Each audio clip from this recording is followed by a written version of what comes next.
The letter is 1 page long. Your grandfather's lawyer reads it out loud in an office that smells like old paper and cold coffee. His name is Whitfield. He worked for your grandfather for 31 years, and he reads the letter the way other men read a weather report. $84 million, all of it yours, on one condition. You spend $1 million every week, each week, for a full year, on yourself, only on yourself. No gifts, no donations, no investments, nothing you could quietly sell later. Every purchase audited on Friday afternoon by the man reading you this letter. Miss a single week, and everything left on the table goes to your cousin Dale. Dale is sitting 3 chairs away in a polo shirt with a logo the size of a fist. Dale is already smiling. You sign. Of course you sign. You are 26. Your checking account holds $1,100 and a gym membership you keep forgetting to cancel.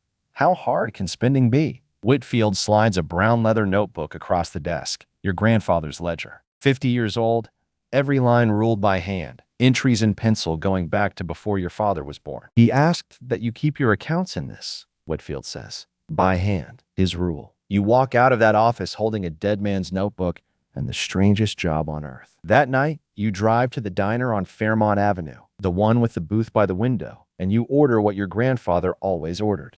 2 eggs, toast, black coffee, $6.40.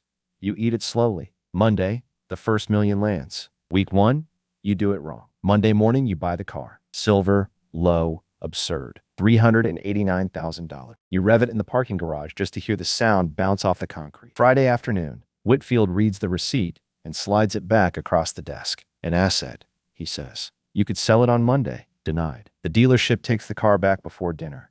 It is 4 o'clock on audit day. You have officially spent nothing. The week closes at 5. In 50 minutes, you buy out the top floor of a hotel for 6 weeks, charter a plane you have never seen, and prepay a private chef whose name you cannot pronounce. 458. Whitfield adds the column by hand. $1,011,000.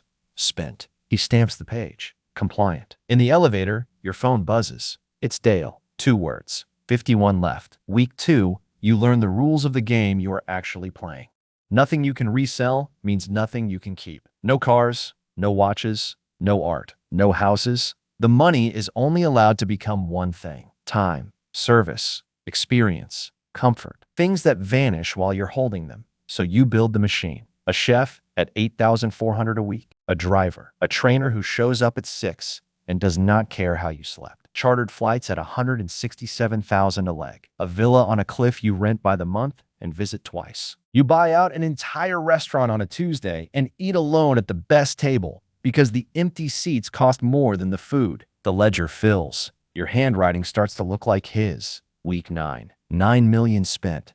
75 still on the table. Somewhere around the 10th week, the world finds out. A waiter photographs the empty restaurant. The internet does the rest. There is a name for you now. The million-a-week guy. Strangers know your coffee order. The barista's voice changes. The room goes half a note quieter every time you walk into it. Everyone you have ever met has an idea for you. An app, a gym, a restaurant. You explain that you cannot invest in anything, that the will forbids it, and you watch every single one of them decide you are lying. Your college roommate agrees with everything you say now. That is somehow the loneliest part. Week 18. 18 million spent. 66 to go.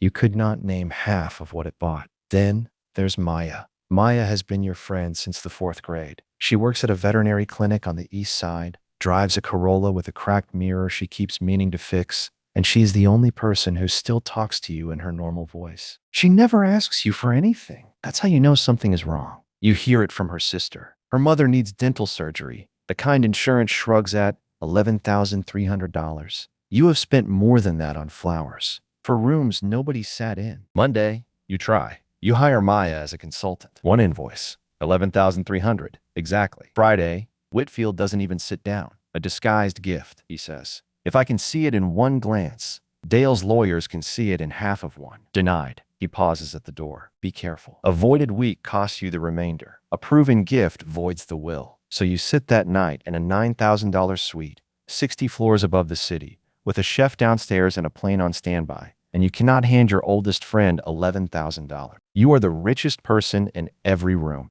and the only one who cannot help. Week 26. Halfway. 26 million spent. The ledger does not congratulate you. The second half is heavier than the first, not the logistics. The logistics you've solved. 2 assistants run the calendar now, and their salaries count because their service is to you. The problem is simpler and worse. You are running out of things to want. You have eaten the tasting menus, all of them. You have flown both coasts and the ocean between. You have sat courtside long enough that the players nod at you now. Wanting things, it turns out, is a skill. Yours is wearing out. So the money starts buying stranger things. You pay a museum to open at midnight for you alone. You walk the marble halls in your socks, past paintings older than the country, and the guard pretends not to watch you. You rent a lighthouse on the coast of Maine for a week. No staff, no guests. The best purchase of the whole year is the sound of a foghorn and nobody talking.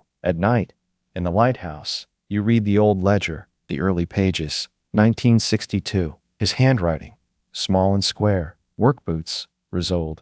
$1.40. Coffee, a dime. Lily's medicine, $4 even. Lily was your grandmother. 50 years of a man who wrote down every dime, and almost none of the dimes were for him. You start reading a page every night, like other people read scripture. Week 39. Dale makes his move. A courier brings the envelope on a Sunday. Dale's lawyers are contesting week 31, the omakase flight. You flew a sushi chef across an ocean, and your assistants ate at the same counter. Their dinner, the filing argues, was a gift. The will is void. The remainder is Dale's. For 9 days, you do not sleep well. You picture him in the parking lot of your building, in that polo shirt, waiting. The hearing lasts 20 minutes. Whitfield stands up with the ledger, reads one line, and explains that meals incidental to services rendered belong to the cost of the service. Employees eat. The judge agrees. The filing dies. Outside the courtroom, Dale finally stops smiling. That should feel better than it does. Week 47.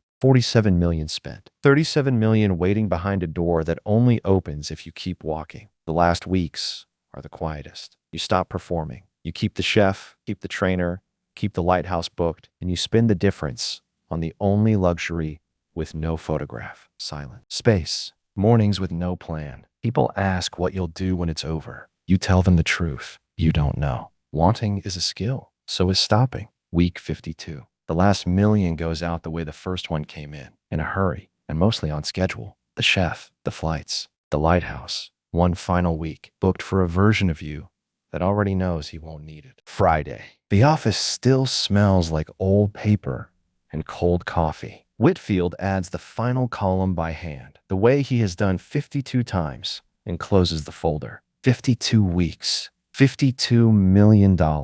Compliant. He slides a single page across the desk. The remainder is yours. 32 million. No conditions. You expect something. Trumpets. A door in the air. Your heart doing anything at all. It feels like a Tuesday. You're in the parking lot before you remember the ledger in your hand. 1 page left. You open it to write the last line yourself. The last line is already written. His handwriting. Small and square. Dated 3 years ago. Waiting the whole time. If you made it to this page, you already know the secret. Money you may only spend on yourself is the loneliest money there is. The rest has no rules. Spend it where it counts. You sit in the car for a long time. Then you do the first unconditional thing you have done in a year. You send Maya $11,300 from the parking lot before the engine is even on. She calls you 11 seconds later, yelling. It is the best purchase of your life, and it isn't even for you. Sunday morning, you drive to the diner on Fairmont Avenue. The booth by the window. 2 eggs, toast, black coffee. $6.40. You leave the waitress a tip you don't bother to calculate because now you're allowed. And you sit there with the ledger closed on the table watching the street. It took $52 million to teach you what your grandfather learned at $1.40. Money is only heavy when you carry it alone. So, honestly, how many weeks would you have lasted?